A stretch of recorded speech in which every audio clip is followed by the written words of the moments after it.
काशी या बनारस या वाराणसी एक ऐसा शहर रहा है जहाँ पे इसने सदियों से पूरे समाज को दिशा दी है, शिक्षा का केंद्र रहा है।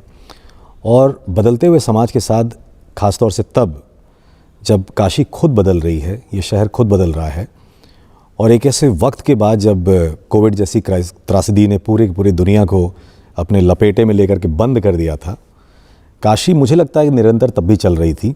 और उससे निकल कर के एक प्रश्न ये आता है कि शिक्षा का आज का स्तर क्या ऐसा है जिससे कि ये काशी आने वाले समय में या बनारस के बच्चे आने वाले समय में पूरी दुनिया को, पूरे देश को एक ऐसी लीडरशिप दे सकें जिसके लिए बहुत ज़्यादा ज़रूरी होगा उनका सही तरीके से शिक्षित होना। और शिक्षा की बागडोर तो स्कूलों के हाथ में होती है। तो मैं अनुपम रघुवंशी, जो करियर स्ट्रैटेजिस्ट हूँ, नेशनल लेवल पे काम करता हूँ और इस शहर के सबसे खूबसूरत और बड़े नामों वाले स्कूलों में से एक और बड़े नामों वाले स्कूलों में से एक दिल्ली पब्लिक स्कूल वाराणसी के सिद्धार्थ जी, जिन्होंने आज हम दोनों ने डिसाइड किया कि इस बारे में चर्चा करें। आमतौर पर इस तरह की चर्चा नहीं होती है, इसलिए, और शहर के कॉन्टेक्स्ट में तो नहीं ही होती है, और ये बड़ा ज़रूरी है पेरेंट्स के लिए, बच्चों के लिए, स्कूलों के लिए इस तरह की चर्चा को करना। तो मैं तो पहले बहुत आभारी हूँ सिद्धार्थ जी आपका कि आपने ही आइडिया दिया कि इस तरह की हम लोग बात करें, और इस बात का भी आभारी हूँ कि हम आपसे बात कर पा रहे हैं आज। और इस चर्चा के दौरान हम सब एक दूसरे के थ्रू, क्योंकि आपका भी एक्सपीरियंस स्कूलों को मैनेज करने का कई शहरों में, देश को जितना अच्छा आप जानते हैं, पिछले कई वर्षों में बनारस में डीपीएस, नागपुर में आपका एक डीपीएस है, नासिक में आपका एक डीपीएस है, और मैंने देखा कि हर जगह स्कूल्स बहुत अच्छे से सेटअप भी हैं और अच्छा कर भी रहे हैं और निरंतर प्रयास भी है। उसी प्रयास में एक आपसे मैं प्रश्न करना चाहूँगा कि कोविड के बाद एक ऐसा समय आया जब पूरी दुनिया रुक गई और पूरी की पूरी दुनिया एक तरह से ट्रांसफ़र हो गई डिजिटल लर्निंग पे, और वो टीचर्स, वो स्कूल्स जो कभी इस बारे में कुछ जानते नहीं थे, उन्होंने अचानक से टेक्नोलॉजी को समझा। अच्छी बात ये थी कि उसी वक्त हमारा डेटा का स्ट्रेंथ बढ़ा, प्रॉब्लम्स भी बहुत उसमें आई, लेकिन पूरी दुनिया ने एक तरह से 2 साल तक ऑनलाइन लर्निंग की। तो प्रश्न ये आता है कि अब स्कूल की ज़रूरत क्या है इसके बाद? कई लोगों ने पूछा, और मुझे लगता है कि आपसे बेहतर व्यक्ति, जो न सिर्फ इस शहर में बल्कि भारत को मैं कंट्री नहीं बोलता, उसको कॉन्टिनेंट बोलता हूँ, तो एक बहुत डाइवर्स जगह पे भी आप स्कूल चला रहे हैं, यहाँ भी चला रहे हैं, 2 अलग माइंडसेट्स हैं। तो आपको क्या लगता है कि आज की डेट में स्कूल की आवश्यकता ही क्या है जब सब कुछ ऑनलाइन आदमी लर्न कर रहा है? तो सर, ये बहुत ही अच्छा क्वेश्चन है। और ये बहुत, मतलब जब लॉकडाउन हुआ और पैंडमिक आया तो ये सवाल सबके मन में था, एंड जैसे जैसे हम उससे बाहर निकले तो मुझे लगता है कि समय ने ही इसको भाई लोगों ने समझा इसको, क्योंकि स्कूल, मतलब बच्चे जो हैं वो इनबॉर्न, उनके अंदर एक नीड है कि वो सीखें। आप देखें कि जो सबसे बच्चा जैसे ही बॉर्न होता है वो कुछ ना कुछ सीखना चालू कर देता है, और पहले वो चलना चालू, क्रॉल करता है, फिर वो धीरे धीरे चलना चालू करता है, और एक माहौल जो है उसका, वो उसको मजबूर करता है सीखने में। अपने माहौल से बच्चा हमेशा सीखता है, छोटे से जब जैसे वो बड़ा होता है माहौल से सीखता है। तो स्कूल जो है समय के साथ हमेशा बदलते रहना चाहिए स्कूल को, क्योंकि जो बाहर का माहौल है, जैसे देश बदल रहा है, जैसे दुनिया बदल रही है, वही माहौल कहीं ना कहीं धीरे धीरे स्कूल के भी माहौल को, स्कूल का माहौल उसका एक छोटा रूप होना चाहिए, ताकि जब बच्चे स्कूल से बाहर जाएं तो वो उस माहौल में एडजस्ट कर पाएँ। स्कूल का माहौल एक ट्रेनिंग ग्राउंड है, and it is preparing them for the world outside. Right. तो स्कूल का जो रोल है वो आई थिंक बहुत बड़ा रोल है। कहीं ना कहीं कोविड पैंडमिक ने हम सब लोग जो स्कूल चलाते थे, हम सबको बहुत सिखाया भी है। शायद कुछ समय जो प्री पैंडमिक जो समय था स्कूल का, और जो पोस्ट पैंडमिक समय है स्कूल का, उसमें बहुत बदलाव है उसमें, क्योंकि जो पैंडमिक में रहा that was a big struggle for everybody. जब जिन्होंने भी स्कूल चलाया उन्होंने पैंडमिक में, शुरुआत ऑफ द पैंडमिक में बहुत स्ट्रगल किया, और हम सब ये जानते हैं कि जब हम स्ट्रगल करते हैं और प्रयास करते हैं तभी हम कुछ सीख करके बाहर निकलते हैं। बिल्कुल। तो उससे मेरा मानना है कि इस पूरे देश में हर एक एजुकेटर, हर एक शिक्षक, हर एक संचालक ने कुछ ना कुछ सीखा है और उसको वो आज प्रयास कर रहा है अपने स्कूल में या कोई और इंस्टीट्यूट हो तो वहाँ पर लाने का। तो हमें ये समझना है कि स्कूल का काम टीचिंग नहीं है, स्कूल का काम बहुत ही अलग काम है। कहीं ना कहीं पिछले कुछ सालों में हम थोड़ा सा गुमराह हो गए थे, जिसमें कि एंड दिस, ये मैं बोल रहा हूँ एज अ सोसाइटी हम गुमराह हो गए थे कि भाई हमने ये समझ लिया था कि स्कूल और जो शिक्षा के जो इंस्टीट्यूट्स हैं उनका काम टीचिंग है। स्कूल का काम है कि बच्चे सीखें, लर्निंग उनका काम है, टीचिंग काम नहीं है। टीचिंग तो भाई आप जैसे हम चर्चा कर रहे थे इसके पहले कि टीचिंग तो भाई वीडियो देख करके भी हो सकती है, बिल्कुल देख करके भी हो सकती है। पेरेंट्स को खासतौर से यही लगता है कि जब सब कुछ ऑनलाइन अवेलेबल है और कुछ बड़े फ्री स्कूल टाइप का माहौल बन गया है एक तरह से वहाँ पे, तो स्कूल का कॉन्टेक्स्ट ही क्या रहा। तो आपने बहुत अच्छी बात कही कि जो टीचिंग है वो सिर्फ क्लासरूम में होने वाली एक्टिविटी नहीं है, बट उसके बाहर भी होती है, कई रूप में होती है। इस पर शायद आप ज़्यादा अच्छा प्रकाश डाल पाएँ कि किन किन रूपों में एक स्कूल का कॉन्टेक्स्ट हमेशा जीवित रहेगा, चाहे वो कितनी भी ऑनलाइन लर्निंग या कल को AI बेस्ड या मशीन लर्निंग आ जाए।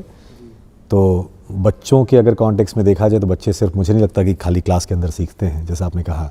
नहीं, अभी जैसे सर मतलब जब पैंडमिक के बाद हमारा सिखाने का तरीके में बहुत बदलाव है, क्योंकि इसमें जैसे हम लोगों ने बहुत फोकस अब करना चालू किया है कि कैसे हम बच्चों को पूरी तरीके से आउटसाइड वर्ल्ड की रियलिटीज़ से कैसे हम स्कूल के अंदर कनेक्ट करें। जैसे आज हमारे दुनिया में, देश में प्रॉब्लम है, पानी की समस्या है। आने वाले 20 साल 30 साल में पानी होगा नहीं होगा, क्या करना पड़ेगा पानी के लिए, आज आपको और मुझे पता नहीं। बिल्कुल बिल्कुल। बट ये बच्चे जब स्कूल से बाहर निकलेंगे 14 साल में, 12 साल में, 15 साल में, तब वो समस्या इनके सामने होगी। तो हमें स्कूल में देखना है कि हम कैसे उस समस्या के लिए का सामना करने के लिए बच्चों को आज हम उसके कुछ सिचुएशंस क्रिएट करें। Very true.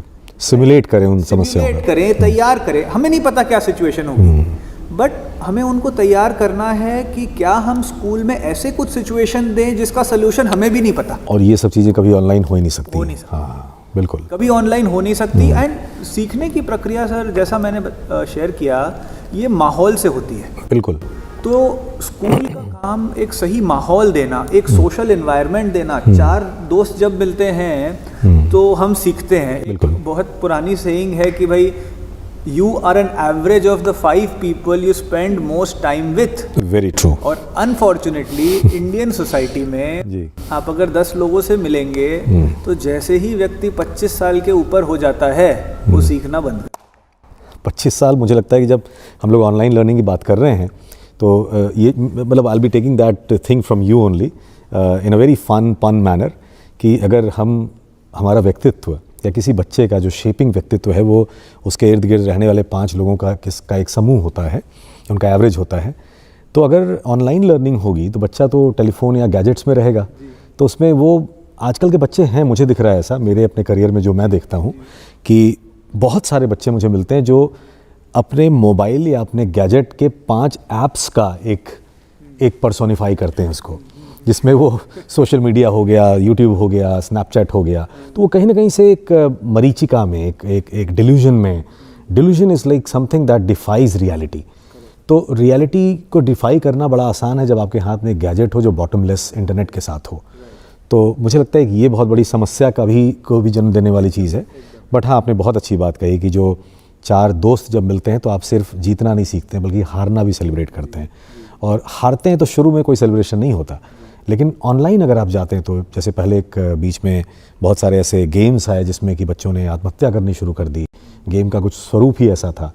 तो कहीं ना कहीं से when you are entrenched with that particular thing in a mobile, then you never sort of come out. तो आपने ये बड़ा अच्छा बताया। सो हम so जैसे this is a problem, This is a problem actually. Problem and this exist in our outside. जी जी। तो हमने ये समझा कि एज अ स्कूल हमने ये समझा कि ये हमारी रिस्पॉन्सिबिलिटी है कि कैसे हम बच्चों को सिखाएं what is the optimal use of gadgets. ये समझ करके हमने एज अ स्कूल हमने अभी एक पायलट बेसिस पे हमने लगभग 40-50 डिवाइसेस खरीदे हैं जो हम अलग अलग क्लासेस में सर्कुलेट करें। कैसे डिवाइसेस हैं ये? क्रोम बुक्स हैं। अच्छा, okay okay. And very light devices right. And teacher इसको क्लास में लेकर के जाता है। ओके। एंड बच्चे उसके साथ सीखते हैं। You mean a laptop? अगर मैथ्स कर रहे हैं तो मैथ्स करते करते उस क्रोम बुक के साथ वो कुछ सिम्युलेशन सीखते हैं, करते हैं, कोई गेम खेलते हैं। ओके। मैं बता रहा हूँ जब मैंने ये इस प्रक्रिया से जब सीखा तब जाकर के मेरी दिमाग में क्लैरिटी आई कि हम अलजेब्रा में एक्स क्यू यूज़ करते हैं। अच्छा। पहले मुझे क्लैरिटी नहीं थी। Very nice. जब मैंने ये पहली बार यूज़ तो बच्चों पर इसका इम्पैक्ट क्या पड़ा होगा? बहुत मतलब मुझे बहुत मज़ा आया। एंड देन आई सेड कि ये तो मुझे तुरंत लाना है। वंडरफुल। सो जब ये लाए तो ये हमें चैलेंजेस हमें अपने आप दिखने लगे कि अब गैजेट्स इज़ अ चैलेंज। तो देन एंड अगर हम नहीं भी लाते हैं तो भी ये बाहर तो चैलेंज है ही बच्चे में। बिल्कुल। हम उस भ्रम में जी रहे हैं कि भाई गैजेट स्कूल में नहीं है तो बच्चे में चैलेंज नहीं है। ऐसा होने वाला नहीं। बिल्कुल बिल्कुल बिल्कुल। एक रिस्पॉन्सिबल स्कूल का काम ये है कि गैजेट की दुनिया में रहते हुए बहुत बढ़िया। मुझे ये एक बड़ी नई बात लगी कि स्कूल उसका वर्सेस न क्रिएट करके उसको इंटीग्रेट करे टेक्नोलॉजी को। बहुत बढ़िया। तो उनको टेक्नोलॉजी का सही यूज़ आएगा। मतलब हम बंदर के हाथ में उस तरह तो दें लेकिन उसको ट्रेन करें कि इसको यूज़ कैसे करना है। बहुत बढ़िया। I think this is fantastic.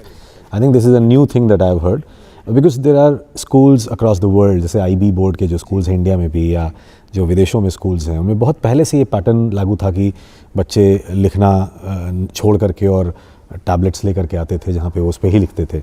इसने उनकी कॉग्निटिव एबिलिटीज़ को बहुत ज़्यादा डिमिनिश किया, जो हमने अपने रिसर्च पेपर्स में लिखा और पढ़ा।